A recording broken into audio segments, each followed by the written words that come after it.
We went to the SEC and we said, we are going to tokenize Galaxy stock. We are in our legal right to do so, and we did it. The next stage of this is to open up the floodgates and allow Galaxy's stock to actually freely trade on chain. That is something we are actively working on right now, but we are pushing it. We believe that with the advent of prop AMMs on Solana, with the advent of some incredible aggregators, we are going to actually be able to get better price discovery than the NASDAQ.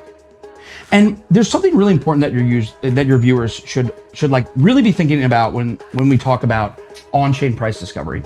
So there's a common trope that we hear, which is NASDAQ is obviously almost by definition better than anything a blockchain could do. Any DEX, any prop AMM, any market maker, any exchange that could live on a blockchain, NASDAQ is by definition better because NASDAQ is centralized and NASDAQ is able to communicate with market makers in nanoseconds, whereas Solana has to propagate signals across the world, right?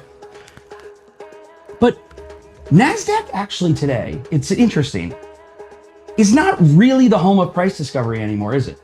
Most securities today, especially for retail, the ones that we care about, are traded in dark pools, right? When you buy a security on Robinhood, it doesn't go to the NASDAQ. It goes directly to Citadel. And we have no idea what happens there. Sure, they have to follow some rules, but the rules are so complicated that the regulators rely on the market makers to interpret the rules for them, right? So we actually don't have clear rules right now, clear price discovery. It's not as good of a system as many people think. If someone were to say, well, how could you get, it's the best pricing ever, how could you actually confirm that, right? So on chain, you'll actually be able to test that.